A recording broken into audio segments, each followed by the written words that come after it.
चलिए आज के ऑनलाइन क्लास में हम लोग फिर से एक साथ आए हैं और कल क्लास 12th में हम लोग पढ़े थे किरचॉफ का फर्स्ट लॉ सेकेंड लॉ पढ़ लिए थे। ठीक है, अब इस वीडियो में हम लोग पढ़ेंगे किरचॉफ के सेकेंड लॉ के एप्लीकेशन, यानी सेकेंड लॉ पे जो क्वेश्चन होगा उसको हम लोग सॉल्व करेंगे। चलिए, बहुत सारे बच्चे अब ऑनलाइन जुड़ गए हैं, लगभग 125 पार बच्चे हो गए ऑनलाइन क्लास के लिए हमारे वेबसाइट पे।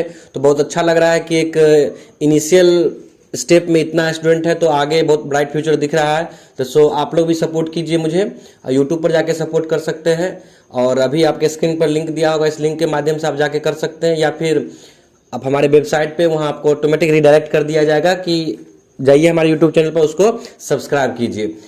और हम आपके लिए इतना मेहनत करते हैं, बस आप छोटी से हमारा सहयोग कीजिए और हम आपका सहयोग करेंगे, क्योंकि ना आप हम पे एहसान कर रहे हैं ना आप पे हम एहसान करेंगे। ठीक है, तो चलिए बिना समय गवाए हम लोग आगे बढ़ते हैं। कुछ बच्चे का प्रॉब्लम ये है कि सर मेरे पास मोबाइल नहीं है, तो कोई बात नहीं, अगर वो मोबाइल नहीं है तुम्हारे पास तो 2-3 दोस्त जो अगल बगल के हो वो साथ बैठ के देख सकते हो, और जिसके पास मोबाइल है वो बाकी अपने जो मित्र है उसका सहयोग करो। वह सबकी स्थिति एक जैसी नहीं होती है, आज तुम सहयोग करो कल वो भी तुमको सहयोग करेगा, और पढ़ाई में एक दूसरे का सहयोग होना अति आवश्यक है। इन्हें हमारा मोबाइल है हम नहीं देखने देंगे, ऐसा वाला सिस्टम बिल्कुल नहीं। ठीक है, आपके पास संसाधन है आप ले लिए। बहुत सारे ऐसे बच्चे मुझे बोले हैं कि सर मेरे पास नहीं, हम क्या करें। तो हम हर संभव मदद करने का प्रयास कर रहे हैं। उस क्षेत्र में अपना कोई पुराना स्टूडेंट है तो उससे हम बात करते हैं और उस बच्चे को हम अवेलेबल करवाते हैं।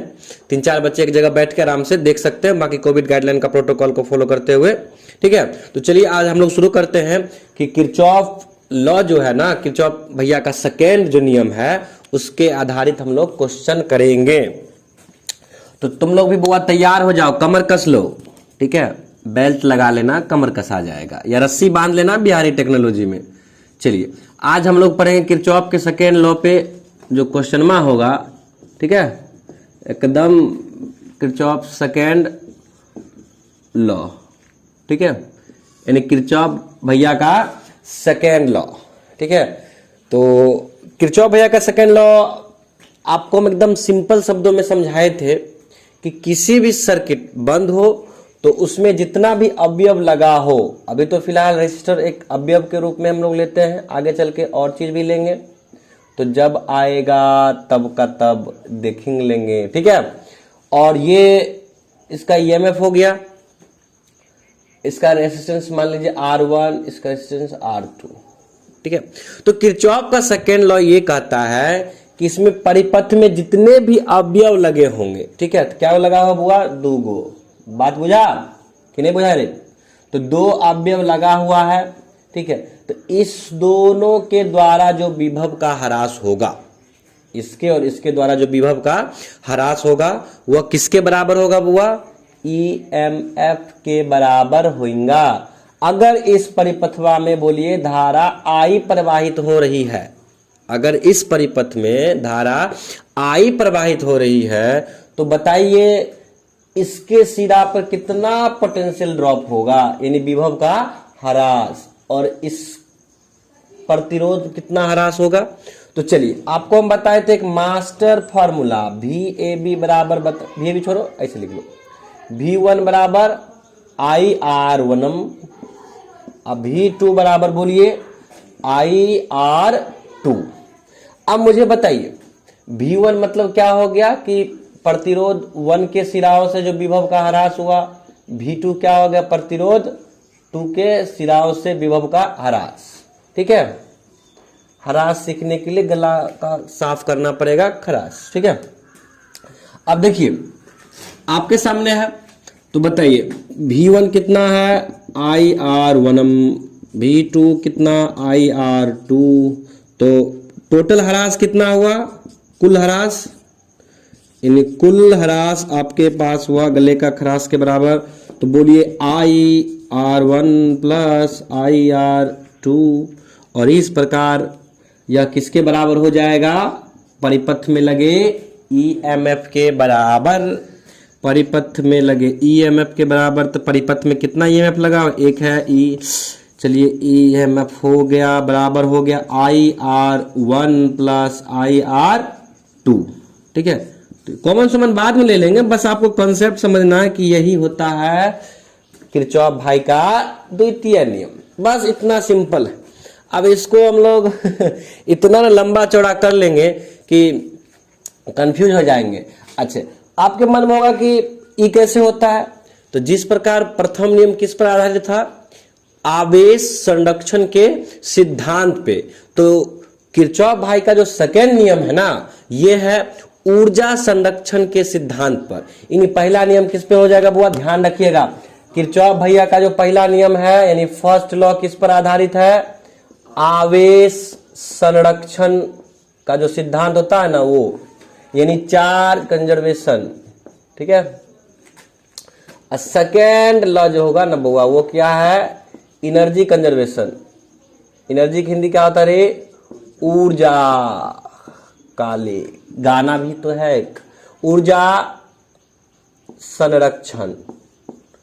और बिहार बोर्ड का तो ये लगता है फेवरेट क्वेश्चन है, बहुत बार पूछता है, आप सेंटर एग्जाम दीजिएगा उसमें भी पूछता है, बहुत बार पूछ भी चुका है, और बहुत सारे प्रतियोगी परीक्षा में भी पूछता है। तो जो प्रतियोगी परीक्षा के व्यू से देख रहे हैं मेरा इस वीडियो को, ठीक है, उनसे गुजारिश है कि इस चीज को ध्यान रखिए। किरचॉफ भाई बहुत ही इंपॉर्टेंट लॉ दिए हैं, देखने में बहुत छोटका लगता है लेकिन है बहुत ही इंपॉर्टेंट। अरे छोटका इसलिए लग रहा है ना कि कुछ नहीं, बउआ वाला लग रहा है। बउआ वाला क्यों लग रहा है, क्योंकि तू फिजिक्स मेरे साथ पढ़ रहा है ना, इसीलिए बउआ वाला लग रहा है। बाकी बड़े बुजुर्ग वाले भी तुमको बउआ वाला ही लगेगा। समझाने का अपना स्टाइल है, स्टेप बाय स्टेप। अब तो तुम समझ गया होगा कि स्टेप बाय स्टेप मतलब बीके शर्मा सर। जब भी स्टेप बाय स्टेप का बात कहीं होगा तो मेरा नाम जरूर याद कर लीजिएगा, BK Sharma sir, step by step physics, ठीक है।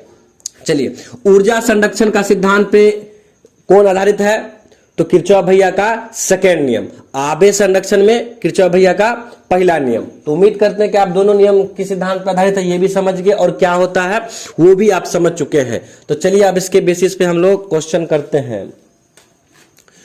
कुछ गधों जो क्लास में पढ़ता है, लॉकडाउन का पूरा मजा ले रहा है, तो बउआ जिस दिन तुम आओगे तब हम तुम्हारा मजा लेंगे। पीट पीट के तुम रोओगे, गिड़गिड़ाओगे, चिल्लाओगे, सर मुझे माफ कर दीजिए, और हम बिल्कुल निर्दय होके पीटेंगे। अब पीटेंगे काहे नहीं रे चोट्टा तुमको, तुम बेहुदा घर पे अभी सो रहा है। आज फोन कर कहता कि सर जी ऑनलाइन क्लास स्टार्ट किए हैं क्या, उस गधा को बताओ आज नहीं टूटा है। अब बेहुदा यहाँ 6-7 क्लास हो गया ऑनलाइन, और वो भी एकदम गार्जियन उनका पूछे कि रे फल्ला तो ऑनलाइन क्लास कर रहा, कह रहा था, तो हमको सर जी नहीं कहे। जबकि गधा बताइए सबको पता, हम पहले ही कह दिए थे कि आप कांटेक्ट कर लीजिएगा या अपने दोस्त से पूछ लीजिएगा। जबकि पब्लिकली बाहर के लोग भी वीडियो को देखते हैं, ठीक है। अपने डिस्ट्रिक्ट से बाहर भी बहुत सारे लोग का अच्छा फीडबैक भी आ रहा है, लोग जुड़ रहे हैं, और बहुत लोग बोल रहे हैं कि सर मेरे इंस्टीट्यूट का भी वेबसाइट बना दीजिए। तो कोई बात नहीं है, ये हम सहयोग कर देंगे, बस आप डोमेन और होस्टिंग ले लीजिएगा, बाकी प्रोग्राम हम कर देंगे। मुझे आता है वेबसाइट प्रोग्रामिंग करने का। तो जो भी वेबसाइट आप देख रहे हैं ना, मेरे द्वारा खुद बनाया गया है, हाँ, सोर्स कोड का इस्तेमाल करके, ठीक। तो आपसे भी रिक्वेस्ट है कि अगर आप भी अगर वेबसाइट बनाना चाहते हैं तो आप डोमेन और होस्टिंग ले लीजिए, मुझसे संपर्क कीजिएगा, फ्री ऑफ कॉस्ट हम आपको अपना जो प्रोग्राम करके रखा हुआ वो दे देंगे लेके सोर्स कोड, ठीक है। आप इजीली भी अपने वेबसाइट पे कर सकते हैं। यानी मेरा ये मानना है ना कि आप बच्चे को प्रोत्साहित कीजिए एकदम बिल्कुल नया तरीका से, नया अंदाज में, और समझाइए, ताकि बच्चे को ये ना लगे कि अभी ऑफलाइन है कि ऑनलाइन में। बहुत सारे बच्चा मस्त मस्त फीडबैक देता है कि सर जी मन करता है ऑनलाइन क्लास करते रहेंगे, तो सुन लो इसका चार्ज अलग से लेंगे। घबराओ नहीं, चीनो मीनो, पहले पढ़ो। चलो देखो, एक क्वेश्चन आपके सामने हम रखते हैं, और इसमें किरचॉफ का हम सेकेंड लॉ भी इस्तेमाल करके इसको सॉल्व करेंगे, और एक अपना जो जनरल मजदूर क्लास का जो मेथड है उससे भी हम सॉल्व करेंगे, ताकि आपको ये विश्वास दिला सके कि किरचॉफ भैया जो कहें सही है, उससे भी वही आंसर आता है जो मजदूर से आता है। चलिए हम एक सिंपल सा सर्किट लेते हैं, ये देखो बहुत ही सिंपल, तुम यकीन नहीं करोगे ये कितना सिंपल है। इसको मान लो 5 ओम, इसको 1 ओम, और इसको कर लो 9 वोल्ट, ठीक है। इसको क्या कर लो 9 वोल्ट। तो आपसे पूछेंगे जाएगा, बताइए कि इसका आर नेट कितना होगा, ठीक है ना। आपसे हम पूछते हैं इसका आर नेट कितना होगा, ठीक है। क्या पूछे आपसे, आर नेट निकालिए। तो ये तो एकदम बहुत ही लल्लू सा प्रश्न है, और लल्लू सा प्रश्न है, आर नेट निकाल लीजिए, या इसके साथ साथ आप आई भी निकालिए, यानी आई और आर नेट दोनों निकालिए। तो सबसे पहले देखो हम मजदूर क्लास के मेथड से बनाएंगे। ऊपर में लिख लेते हैं मजदूर क्लास का मेथड। तुम लोग अपने कॉपी में मत लिखिएगा मजदूर क्लास का मेथड। चलिए, तो मजदूर क्लास का मेथड ये होगा कि आम आदमी सब जानता है। तो देखो ये सर्किट कैसा दिखेगा रे, श्रेणी क्रम में ना। पिछला वीडियो जाके देख लीजिएगा जहां पे हम लोग परिपथ को सॉल्व किए थे, समतुल्य निकाले थे, 3 वीडियो उस पे है, आप इजीली समझ जाइएगा। तो श्रेणी क्रम का फॉर्मूला बोलिए। आर नेट बराबर क्या होता है बच्चा, बोलो, R1 plus R2 datum plus R3, ठीक है। तो यहाँ आर नेट निकाले थे फटाक से, बताइए अपना क्या आ जाएगा, 5 ओम प्लस 1 ओम, कितना बउआ बोलो रे, 6 ओम। इति कथ्यते, ऐसा कहा जाता है। तो अब देखो आई निकालने के लिए हम एक मास्टर फार्मूला लगाएंगे, V बट्टे आर नेट। तो बोलिए V का मान 9 वोल्ट बट्टे आर नेट कितना बउआ। अब जस्ट देखो मजदूर क्लास के मेथड से कितना लाए हैं, 6 ओम। लोग संदेशा लाता है और हम प्रश्न और उसके उत्तर लाते हैं, तो संदेशे लाने पे यकीन ना कीजिए। तो हो गया कितना रे बुआ, बोलो, 3 दूना 6, 3 तिया 9, 1.5 एम्पियर। तो ये अपना इजीली निकल गया किससे, मजदूर क्लास के मेथड से। अब हम किरचॉफ भैया का नियम लगाएंगे, ठीक है। किरचॉफ भैया का सेकेंड नियम, बड़ा ध्यान से देखिएगा, ठीक। तो किरचॉफ भैया का नियम कहता है कि यदि परिपथ में, ठीक है, जितने अवयव लगे होते हैं उसके द्वारा जो विभव का ह्रास होता है वह परिपथ में लगे ईएमएफ के बराबर होता है। तो बताइए परिपथ में कितने वोल्ट का ईएमएफ लगा हुआ बुआ, 9 वोल्ट का, 9 वोल्टा बैटरी। अरे बचपन में गोबर गैस वाला बॉल जलाते थे ना, तो उसमें आता था HW करके 9 वोल्टा बैटरी, तो वही लगा दिए है। गरीब आदमी है ना, बड़का बैटरी कहाँ से लगाएंगे, तो छोटका लगा दिए, 9 वोल्टा बैटरी लगा दिए, ठीक है। अब देखो 5 ओम हो गया, 1 ओम हो गया, ठीक है। तो मान लेते हैं ना कि परिपथ में धारा कितना प्रवाहित हो रही है, I। परिपथ में धारा कितना प्रवाहित हो रही है, I, ठीक है। तो परिपथ में धारा I प्रवाहित हो रही है, तो लगाइए, तो इसके द्वारा कितना विभव का ह्रास होगा बुआ। तो मान लेते हैं इसका V1 हो गया, इसके द्वारा विभव का ह्रास बोलो V2 हो गया। तो V1 बराबर लिखेंगे ना, I धारा प्रवाहित हो रहा है R1, ठीक है, और V2 क्या लिखेंगे बोलो बुआ, I R2। चलिए V1 निकाल लेते, यही निकाल लेते हैं। I का मान कितना, I है, और R1 का मान बोलिए 5 ओम, यहाँ I इंटू कितने हो जाएगा, 1 ओम, ठीक है। अच्छा, इतना तो विभव हो गया, तो कुल विभव ह्रास कितना हुआ, कुल विभव ह्रास बोलिए, कुल विभव ह्रास कितना हुआ। तो देखो 5I प्लस I कितना, 6I, ठीक है। अब कुल विभव ह्रास कितना हुआ, 6I। और आपको क्या कहता है किरचॉफ भैया का द्वितीय नियम, कि जितना भी विभव ह्रास होगा वह किसके बराबर होगा, सेल के ईएमएफ। तो सेल में कितना ईएमएफ है, 9 वोल्ट का रही, तो यानी ईएमएफ कितना है यहाँ पे अपन के पास, बोलो 9 वोल्ट। तो किरचॉफ भैया का सेकेंड लॉ से, किरचॉफ भैया का कौन सा लॉ से रे, सेकेंड लॉ से, ठीक है। लालू नहीं, किरचॉफ भैया का सेकेंड लॉ क्या कहता है बुआ, कुल विभव ह्रास किसके बराबर होगा, ईएमएफ। तो कर लीजिए कुल विभव ह्रास 6I हुआ, यह बराबर हो जाएगा किसके रे, 9। तो I बराबर बोलो 9/6, ठीक है। अरे लो ठीक से लिख देते हैं 9/6। तो बोलो हुआ कितना आ गया अपने पास, 1.5 एम्पियर। अरे ये तो चमत्कार हो गया, देखो कितना चमत्कार हो गया। ये देखिए किरचॉफ भाई के मेथड से भी मिल गया और अपना मजदूर क्लास के मेथड से भी मिल गया। तो किरचॉफ भैया गलती थोड़े ना बोल रहे होंगे, उस समय अंडरवर्ल्ड के महान वैज्ञानिक थे, यानी कह सकते हो साइंस की दुनिया का माफिया हुआ करते थे, ठीक है। हाँ बिल्कुल मेरे जैसा। चलिए 1.5 एम्पियर आ गया। अब अपन को और क्या निकालना है, आर नेट निकालना है। तो बोलिए आर नेट के लिए हम लोग क्या करेंगे, बोलो बच्चों। तो आर नेट के लिए हम लोग लिखेंगे ना, देखो सिंपल समझो, V बराबर आई आर नेट हो जाएगा।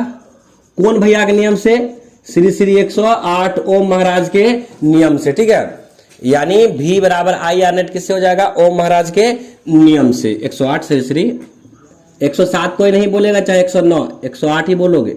तो बताओ आर नेट बराबर क्या हो जाएगा, बोलो V बट्टे आई। और बोलो बच्चा V का मान कितम 9 वोल्टम और I का मान कितना निकले किरचॉफ भाई के नियम से, 1.5 मतलब 0.5। कुछ बच्चे को 1.5 समझ में नहीं आता है, कोई बात नहीं है, 0.5 समझो। तो V का मान 9 हो गया और इसका मान I के 0.5। अब देखो E उड़ गया 0, ऊपर बढ़ेगा 0 और 15 छक्का 90, मतलब हुआ 6 ओम। कितना हुआ, 6 ओम की 6 ओम, ठीक है।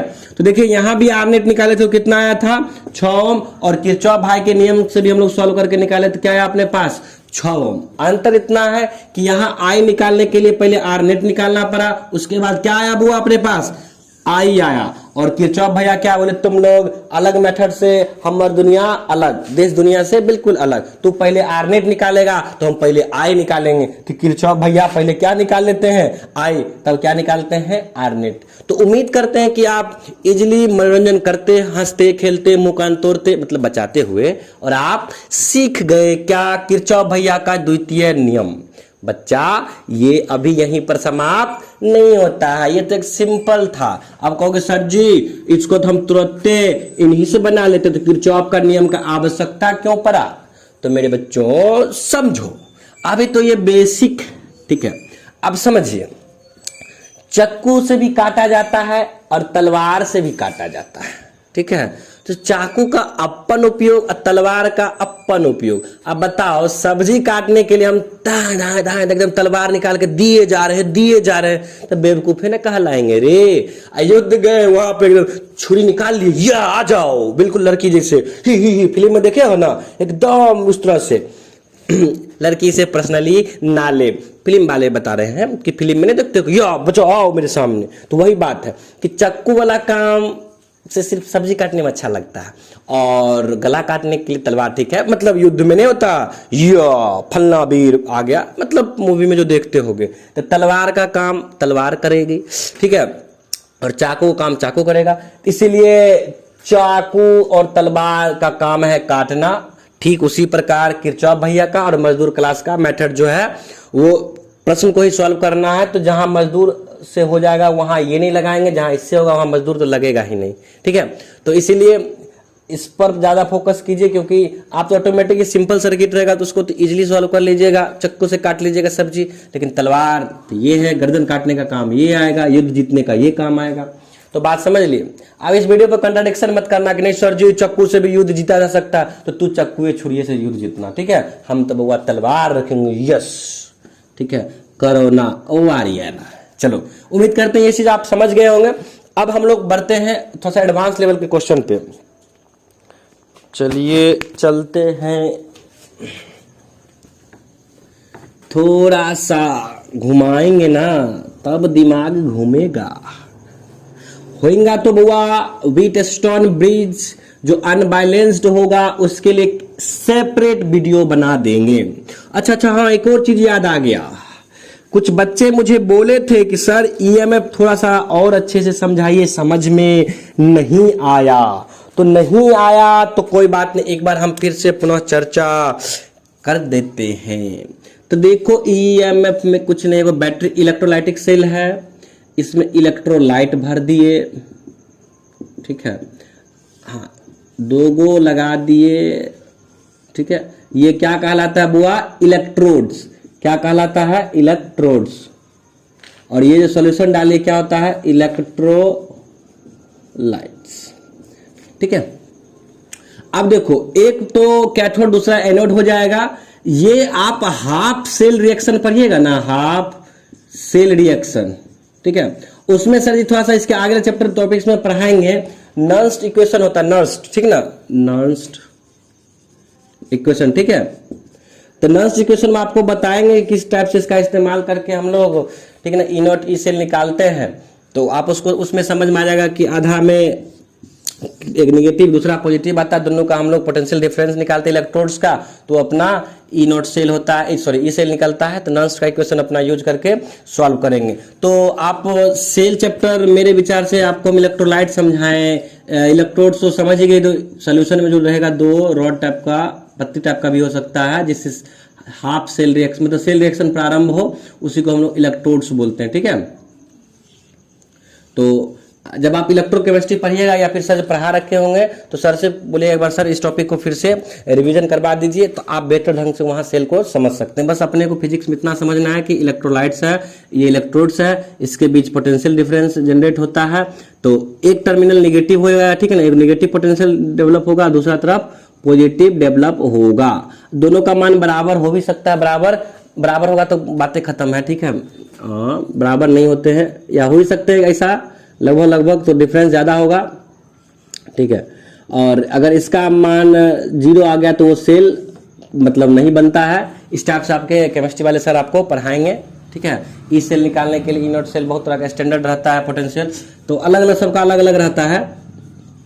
ठीक है, तो उसको देख लीजिएगा, आप केमिस्ट्री वाले सर से रिक्वेस्ट करके एक बार सीख लीजिएगा सेल के बारे में। बाकी इतना ही समझिए कि ईएमएफ क्या होता है, कि जब सर्किट ओपन है यानी धारा प्रवाहित नहीं होता है, तब इलेक्ट्रोड्स के बीच विभवांतर को हम लोग क्या बोलते हैं, ईएमएफ बोलते हैं। तो उम्मीद करते हैं कि आप अपने केमिस्ट्री वाले सर से बात करके इस मैटर को सॉर्ट आउट कर लीजिएगा, नहीं तो फिर मुझे इलेक्ट्रोलाइट अच्छे से पढ़ाना पड़ेगा, क्या होता है नहीं होता है, इनिशियल किस टाइप का इलेक्ट्रोलाइट्स का इस्तेमाल करेंगे। तो बाकी इसीलिए केमिस्ट्री में डलवा दिए सेल चैप्टर, तुम आराम से पढ़ के आओ, उधर सेल बना के आओ, हम बैठ परिपथ में जोड़ लेंगे। ठीक है, चलिए अब किरचॉफ का हम सेकेंड लॉ के बेस पर क्वेश्चन करते हैं। किरचॉफ भैया का द्वितीय नियम अनमोल। देखो मेनली ना ब्रांच को सॉल्व करने के लिए हम लोग किरचॉफ का सेकेंड लॉ इस्तेमाल करते हैं। जब बहुत सारा ब्रांच हो गया ना तो उसको सॉल्व करने के लिए किरचॉफ भैया का सेकेंड लॉ का इस्तेमाल किया जाता है। ठीक, देखिए थोड़ा सा अब इससे हम भास्ट क्वेश्चन पे चलते हैं। जैसे अपन के पास मान लीजिए कुछ ऐसा आ गया सर्किटम, ठीक है, अपन के पास कुछ ऐसा सर्किट आ गया, ठीक, मान लीजिए ईएमएफ जो है ना इसका 9 वोल्ट है और ये 3 ओम का है और ये 6 ओम का और ये भी 6 ओम का लगा हुआ है। ठीक है, 3 ओम 6 ओम हम थोड़ा सा इजीली लेते हैं ताकि सॉल्व करने में आसानी हो, कुछ भी हो सकता है, कोई दिक्कत नहीं, बस आपको हम मेथड प्रोसीजर सिखाएंगे, यानी मेथड समझना है अपने को, डाटा पे नहीं जाना है। नहीं तो हरियाणा के सीएम का रात बयान देखे हैं, मतलब कि हम लोग को इस बात में नहीं उलझना चाहिए कि डाटा क्या मर रहा है क्या नहीं कर रहा है।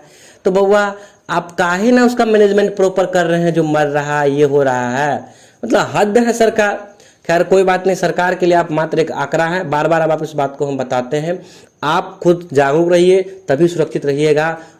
क्या कीजिएगा, गवर्नमेंट के भरोसे रहिएगा तो मरना तय ही है ना, तो गवर्नमेंट के भरोसे मत रहिए, क्योंकि गवर्नमेंट को बुझना ही नहीं आता क्या करना नहीं करना। बानर सब है, बानर के हाथ में कुछ भी दे दो बर्बाद करके ही रख देगा। ये तो सत्ता मिल गया, चाहे वो स्टेट गवर्नमेंट हो या फिर सेंट्रल गवर्नमेंट हो। अब कुछ उसके जो भक्त अनभक्त चमचा उमचा क्या होता है ना, इस टाइप से जो भी हो, जिस पार्टी के समर्थक है वो तो मिर्ची लगता है। बउआ सही का सपोर्ट कीजिए, गलत का विरोध कीजिए, और यहाँ तो चौतरफा गलती हो रहा है। बात करते हैं नियम कानून, ताक पे रख दिया है सब, छोड़ो, अपने को राजनीतिक मुद्दा से कोई मतलब नहीं है, शिक्षा पे फोकस करेंगे। अब कुछ बच्चा बोलेगा सर जी आप बात में बोल लेते और फिर कहते हमको राजनीति से मतलब नहीं है, बोलते थोड़े ना, तुम लोग को जागरूक करते, देखते तुम्हारी अंतरात्मा की आवाज जागती है कि नहीं। ठीक है, उठो जागो और भागो। ठीक, चलिए अब देखिए क्या करना है, किरचॉफ का सेकेंड लॉ कैसे इस्तेमाल करना है। तो सबसे पहले फिर से अपना वही रहेगा कि मजदूर क्लास के मेथड से बना लेंगे ताकि आपको विश्वास हो जाए मेरे ऊपर, नहीं तो विश्वास नहीं तो कुछ भी नहीं रे, इसीलिए विश्वास सबसे बड़ी चीज। तो निकालना क्या, अपने को आर नेट निकालना होगा और आई निकालना है, परिपथ में कुल कितनी धारा प्रवाहित होती है। ठीक, तो देखो मान, अच्छा आपसे पूछ देगा कि 6 ओम वाला में कितना जा रहा है, तो इसको मान लो I1 धारा प्रवाहित हो रही, नीचे वाले में I2। चलो इसके लिए ऐसा करते हैं ना कि बदल लेते हैं क्वेश्चन ताकि अलग अलग जाए, इसको कर लो, क्या कर लोगे, बोलो का कर लोगे, 12 ओम कर लो। ठीक है, अब इजली इसको सॉल्व करेंगे। तो अपने को निकालना है मान आई जो यहाँ प्रवाहित हो रही है, I1 का मान निकालना है और I2 का मान निकालना है। ठीक है, यानी I1 और I2 का मान निकालना है। तो सबसे पहले हम लोग मजदूर क्लास से निकाल लेते हैं कि डायरेक्ट किरचॉफ के नियम से निकाल दे। आप लोग मजदूर क्लास वाला कर लीजिएगा, गधे हैं कहाँ से कीजिएगा। चलो सबसे पहले हम लोग आर नेट निकाल लेते हैं।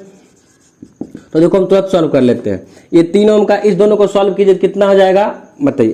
3 है ना, सीरीज में लगा हुआ 3, इसको 12 गुने 6/12 प्लस 6, बोलिए 3 प्लस बर्छा का 72 18 कितना आ जाएगा वो 4। तो 4 3 7 ओम। देख लेना एक बार कैलकुलेशन, 18 3 4 ठीक है, सही है रे, हाँ 4 3 7 ओम। आर नेट अपना कितना आ गया 7 ओम।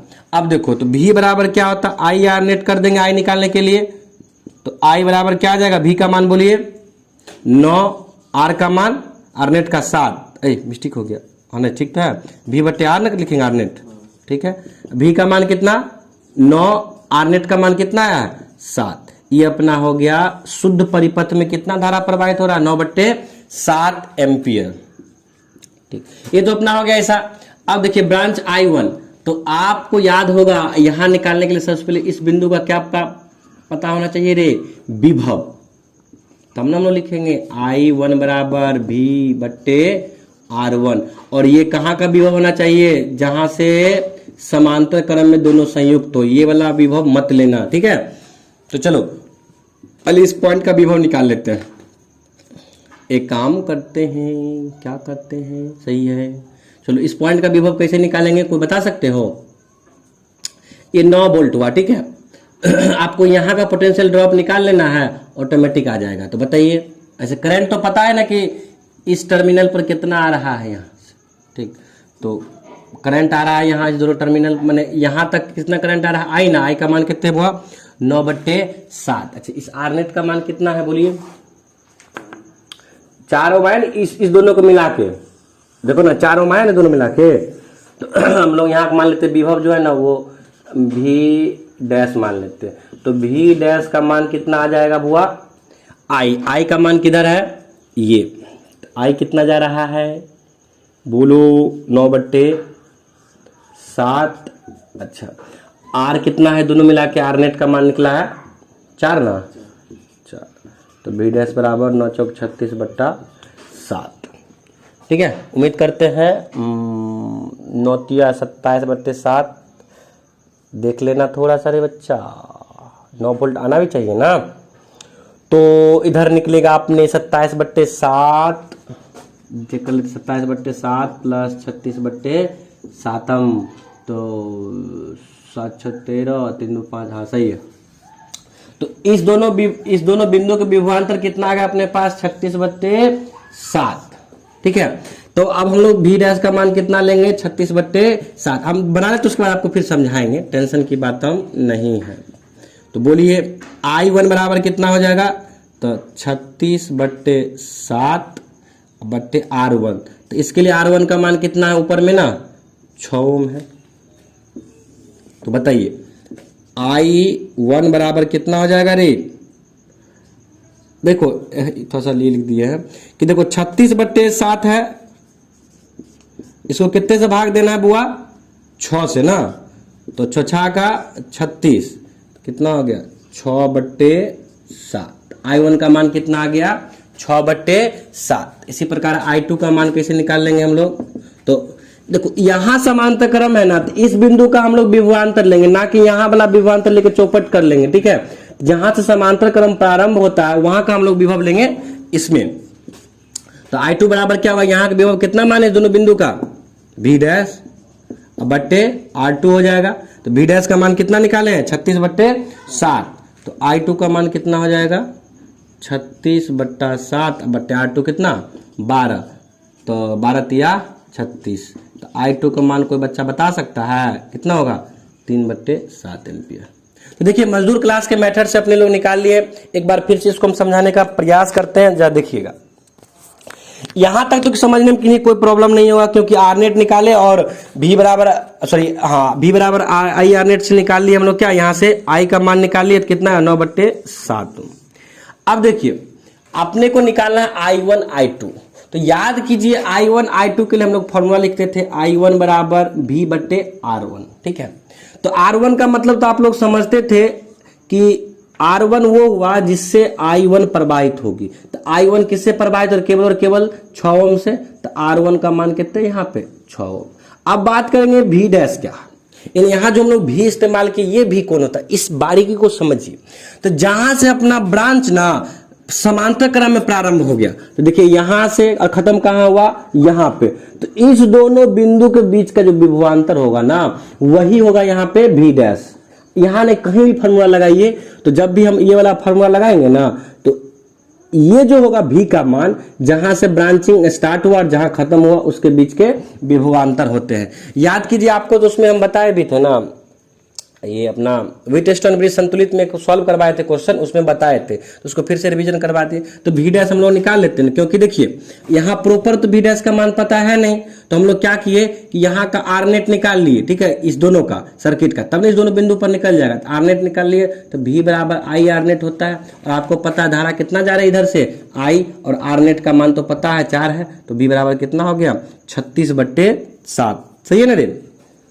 आई का मान 9/7 था, ठीक है, और आर नेट 4 936/7। तो यहाँ से फिर I1 निकाल लिए और यहाँ से I2 निकाल लिए। तो अगर ये वीडियो आपको समझ में नहीं आ रहा है, या उम्मीद करते आ ही तो गया होगा, लेकिन फिर भी अगर लगता हो कैसे कैलकुलेशन हो गया ऐसा, तो प्लीज आप पीछे वाले वीडियो जाके देखिए, हम लिंक डिस्क्रिप्शन में डाल देंगे, आप वहां से देख लीजिएगा, आपको ऑटोमेटिक समझ जाएगा। क्योंकि अगर देखिए इसीलिए बोलते हैं ना, कोई भी चीज स्टेप बाय स्टेप होना चाहिए। अब मेरा 5वां वीडियो देखिएगा तो क्या होगा, समझिए किस तरह राम भगवान और रावण के बीच युद्ध हो रहा है, ठीक, और हम दर्शक हैं या आप ही दर्शक हैं, आपको देखने को बोला गया, आप देख रहे हैं, तो वहां देखिएगा कि इधर वो चला रहा तीर, वो चला रहा है, तो आपके मन में बहुत सारे प्रश्न आएंगे।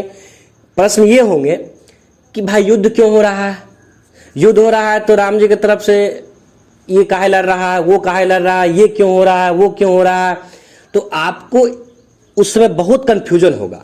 तो इस सब चीज को दूर करने के लिए क्या करना पड़ेगा बुआ, आपको रामायण का कथा या रामायण शुरू से देखना होगा, हर बिंदु पर विचार करना होगा, तब जाके आप निर्णय ले सकते हैं कि क्या हो रहा है, तब उस चीज को आप वास्तविक दृश्य समझ सकते हैं, ठीक है। बहुत सारे ऐसे उदाहरण हैं, जैसे मान लीजिए किसी के टायर में ना वो कांटा चुभ गया और कोई व्यक्ति उसको निकाल रहा है, ठीक है, और आप क्या देख रहे हैं, गए वहां देखे, अरे ये तो कटवा भोंक रहा है उसमें, तो क्या लगेगा, पंचर कर रहा है, जबकि बेचारा वो क्या कर रहा है, कांटा निकाल रहा है। इसलिए तथ्य को या किसी भी चीज को पूरे देखिए, आधा अधूरा देख के फैसला सुना देते हैं, ये गलत बात है, ठीक है। हो सकता है बेचारा वो सही में पंचर कर रहा हो और किसी को लगता है निकाल रहा है, इंजेक्शन सुई निकाल रहा है। तो स्थिति को देखिए, पूरा समझिए, शुरू से जब तक किसी चीज को नहीं देखिएगा तो उस पर फैसला लेना जल्दीबाजी होगा। इसलिए तथ्य को शुरू से समझिए। अपना इसलिए व्यक्तिगत अनुभव है ना कि थोड़ा सा पंचायती भी कर देते हैं ना तो पंचायती करवाने के लिए संपर्क करें, हा टेंशन की बात नहीं है। चलिए इसलिए पिछला वीडियो देख लीजिए ताकि आपको पूरे अच्छे से समझ में आ जाए। आधा अधूरा पर फैसला नहीं लेना है, चाहे जिंदगी का कुछ भी हो, समझ रहा है ना, कुछ भी हो, कुछ भी का मतलब कुछ हो, आधा अधूरा ज्ञान भी खतरनाक होता है। इसलिए पूरे अच्छे से देखिए, समझिए हर चीज को, तब जाके डिस्कशन कीजिए। चलो आगे हम लोग हम तो क्वेश्चन मिटा लिए। अरे कोई बात नहीं है, क्वेश्चन तो दिमाग में है, ये है ना, ये 3 ओम था, ऊपर वाला कितना था बुआ, 6 ओम ना, नीचे शायद 12 था। अरे याद, कुछ लोग बोलेंगे सर जी याद था तो फिर ये शायद काहे लगा रहे हैं, हम चेक कर रहे हैं कि तुम लोग क्या देखे हो। चलो ये 12 ओम का होगा, कितना 9 वोल्ट था ना। चलो अब देखिए हम लोग किरचॉफ भैया का जो सेकेंड लॉ लगा के इसको कैसे सॉल्व करेंगे। तो देखिए किरचॉफ भैया का नियम तो सब बता देते हैं, अब इसका उपयोग करके क्वेश्चन को कैसे सॉल्व करना है यही नहीं बता पाते हैं लोग। वो आएंगे अपने मन सॉल्व कर लेंगे, ऐसे ऐसे करना, ऐसे ऐसे करना, लोग को स्टेप पता नहीं होता कि पहला कदम कहाँ रखे, ठीक है, क्या करें, हम यही आपको बताते हैं कि किरचॉफ का नियम कब लगाना है, यानी तलवार का उपयोग कब होगा। तो देखिए जैसा ही सर्किट में ब्रांचिंग शुरू हो जाए ना बहुत ज्यादा, तो बस वहीं पर समझना किरचॉफ का लॉ लगा के इजीली हम लोग उसको सॉल्व कर लेंगे। तो देखो यहाँ सर्किट यहाँ तक ठीक आ रहा था, चुट्टा यहाँ आके क्या हो गया, ब्रांच में बदल गया, मतलब हद है, यहाँ पे विकास किया, मोदी जी का विकास है, ठीक है। तो जैसे ही सर्किट में अगर ब्रांचिंग हुआ तो वहाँ किरचॉफ का लॉ लगाएंगे, और किरचॉफ का लॉ लगाने के लिए उसको अलग अलग हम लोग सर्किट में बदल लेते हैं, दिखाते हैं किस प्रकार से बदलना है। यानी किरचॉफ का नियम जो लगाएंगे ना कि किसी परिपथ में लगे ईएमएफ, ठीक है ना, उस परिपथ में लगे अवयव के द्वारा जो विभव का ह्रास होता है तो दोनों बराबर होता है, तो एक सिंगल परिपथ बनाएंगे, उसमें ब्रांच नहीं लेंगे, ठीक है। अब चलो हम लोग मेरे साथ देखिएगा कि मान लेते हैं कि यहां से धारा आई प्रवाहित हो रही है, टिक टिक टिक टिक यहां तक पहुंचा बिंदु पर, और यहां से ऊपर वाला में कितना गया था, माने थे I1 और नीचे वाला में I2, टिंग टिंग टिंग, फिर इस बिंदु पर पहुंचा हर करके। अब यहां देखो दोनों मिल जाएगा, फिर कितना हो जाएगा, I ही टूटा था I1 और I2 में, तो दोनों मिल जाएगा तो क्या हो जाएगा, I। अब देखिए किरचॉफ के नियम के अनुसार एक सर्किट में बनाने की कोशिश कीजिए। एक सर्किट मतलब क्या, एक बार में एक सर्किट, अलग अलग ब्रांच है तो उसको मिला के एक सर्किट करना, इस बात को समझिए। देखिए यहां तक चले तो सिंगल सर्किट है, यहां जंक्शन हो गया बुआ। अब यहां पे क्या करना है ना कि एक सर्किट बना लेना, तो मानो ऊपर वाला भूल जाओ तो एक नीचे ऐसे करके यहां से गुजरते हुए एक सर्किट दिख रहा है, ठीक है। अब दूसरा सर्किट फिर क्या होगा, यहां तक तो सेम रहेगा, तो ऊपर जाके हम लोग ऐसे करके बना लेंगे दूसरा। तो आपके सामने हम दोनों सर्किट बनाते हैं, उसको किस तरह लेंगे देखिएगा, ठीक है। इधर देखो बुआ, पहला सर्किट हम लोग किरचॉफ के नियम के लेते हैं। ये तो 9 वोल्ट है, ये है, यहां तक गए, ठीक। अब हम लोग क्या करते हैं, नीचे वाला सर्किट ले लेते हैं, इसको इससे मिला दिए। ये कितना ओम का है, 3 ओम, और ये है 12 ओम का। अब देखो जिस तरह हम लोग I1 I2 का डिस्ट्रीब्यूशन कर रखे थे, आपको उसमें कोई छेड़छाड़ नहीं करना है। देखो ऐसा हम परिपथ को अलग कर रहे हैं अपने सॉल्व करने के लिए, ठीक है ना, इसलिए ध्यान रखिएगा। ये हो गया, इसमें धारा I प्रवाहित हो, यहाँ भी कितना धारा प्रवाहित होगा I, लेकिन 12 वाला में कितना हो रहा है, I2। गधेरा को ध्यान रखना, फिर से कर रहे हैं, कुछ के मन में एकदम सर जी तो गलत लिख दिए, गलती पकड़ लिए सर जी, यहाँ आई और यहाँ I2 कैसे, एक के को परिपथ है तो यहाँ पे I ने जाना चाहिए था। उस गधे की सोच के लिए 2 मिनट का मौन रखना सभी लोग, ठीक है। क्यों, अरे बेवकूफ, हम यहाँ से इसको नक्शी छोड़ाए हैं परिपथ को सॉल्व करने के लिए ना। अभी तो ऊपर में I1 जा ही रहा है ना, I1 और I2 गया है, इसलिए यहाँ पर नक्शी छोड़ाए हैं, कुछ इधर गया ना ऊपर वाला, ठीक है। तो यथावत बस हटाना है, तो जैसे जो डिस्ट्रीब्यूशन है उसको इस तरह छोड़ देना है, ठीक। अब बताइए यहाँ कितने, 9 वोल्ट। अब बताइए इसमें विभव का ह्रास कितना होगा, तो विभव का ह्रास I होता है ना, V बराबर IR लगा देते हैं हम लोग बुआ, सब यही लगाना है। तो I इंटू 3 ओम प्लस, अब देखो हाँ ये बताइए I2 इंटू क्या ओम रे, 12 ओम, तो I2 इंटू 12 ओम बराबर कितना, बोलो, हम लोग कर देते हैं 9 वोल्ट। कितना कर देते बुआ, 9 वोल्ट, यही EMF के बराबर है। अच्छा देखिए I2 को हम लोग क्या लिख सकते हैं बताइए, तो I2 को हम लोग या I1 को हम लोग क्या लिख सकते हैं कि अपने पास कुल कितना था, I में से I2 गया तो कितना, I1 बराबर क्या आ जाएगा बुआ, I घटे I2। ये जहां I1 होगा उसको हम इससे रिप्लेस कर सकते हैं ना, ताकि चीज और इजीली सॉल्व हो जाए। सेकेंड वाले सर्किट को हम लोग बनाते हैं।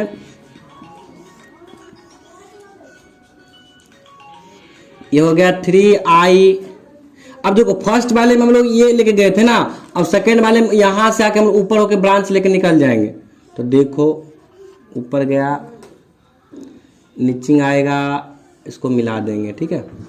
ये हो गया 9, ये हो गया 6, और इससे I1 जाता है, तो बताओ, और यहां तक I।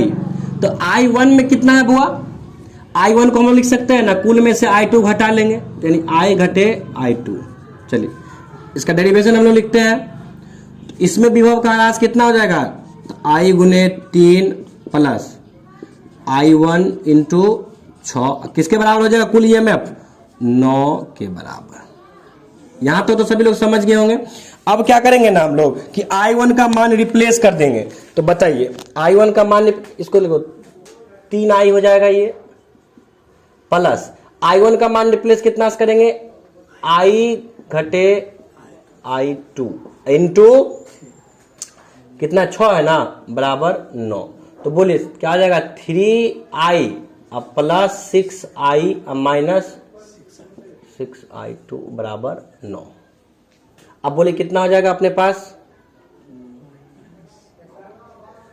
6 3 9i ना, अब माइनस 6i2 बराबर 9, ये होगा अपना बुआ। अच्छा उधर कितना हो जाएगा 3i अब माइनस प्लस है ना, प्लस 12i2, ठीक है, बराबर कितना हो जाएगा अपने को 9। ये समीकरण तो फर्स्ट था बुआ, सॉरी सेकंड आया था, ये फर्स्ट वाला समीकरण है। अब क्या करेंगे ना, देखो ध्यान से देखना, तो समीकरण सेकेंड ये आ गया 9i minus 6i2 minus 9, first है 3i प्लस 12i2 बराबर 9। तो अब देखो ये तो बच्चा भी सॉल्व कर सकता है, इस समीकरण को इजीली सॉल्व कर सकता है। तो इस समीकरण को सॉल्व करने के लिए क्या करना पड़ता है बुआ, किसी एक टर्म को इक्वल करके जोड़ घटाव करना पड़ता है। तो बच्चे भी इसको सॉल्व कर सकते हैं। तो अब देखो नीचे 3 है, यहाँ 12 मैच कर रहा है, ऊपर वाले समीकरण 2 से गुना कर दें, चलिए 2 से गुना करते हैं, बताइएगा। तो 9 दूनी 18i, 6 दूनी माइनस 12i2 अब बराबर 9 दूनी 18।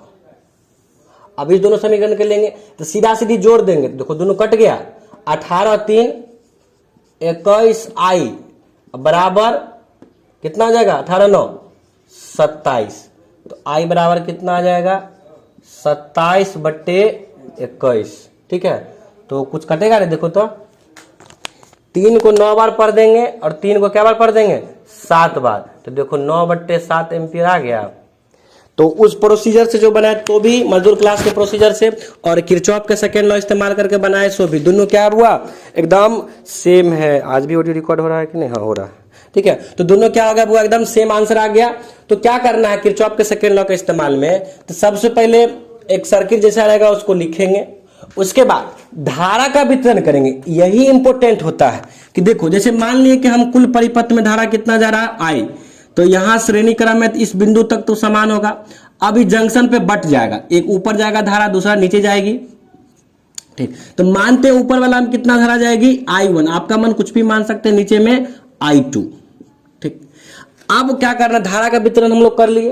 तो धारा के वितरण के बाद क्या करेंगे, अब परिपथ लेंगे, ठीक है। तो देखिए परिपथ कैसे लेते हैं, यहाँ क्या ब्रांच है, 2 निकल गया ब्रांच, तो हम लोग यहां से शुरू किए यहां तक गए, एक ब्रांच ये ले लिए जो फर्स्ट ब्रांच था, सेकेंड ब्रांच लिए, यहां तक तो सब कुछ सेम था, यहां वाला ब्रांच ले लिए।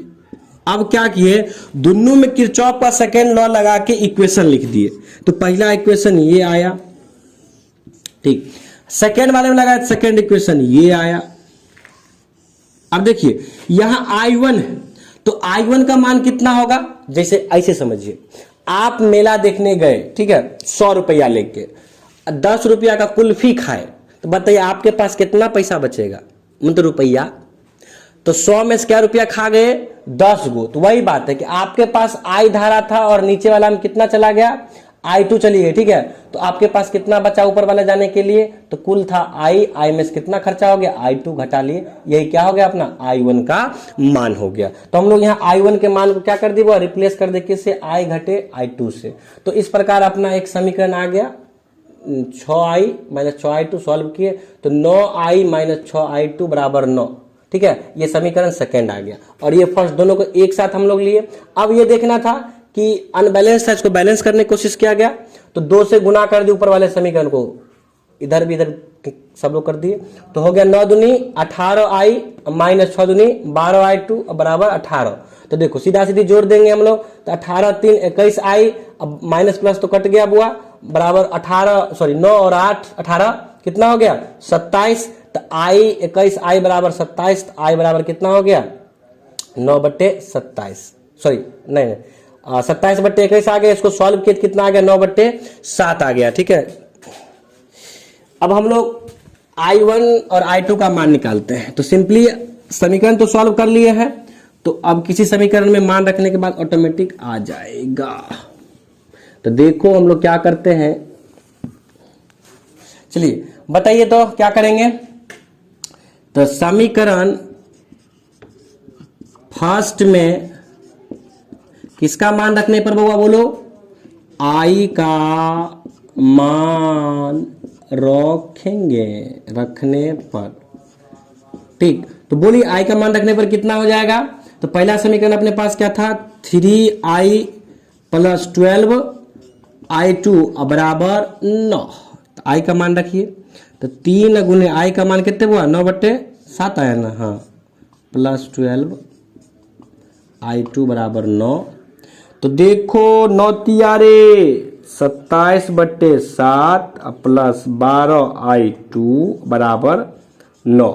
तो बताइए I2 का मान लिख लो ऐसे, सिंपल सॉल्व करो, बराबर 9 घटाओ 27/7।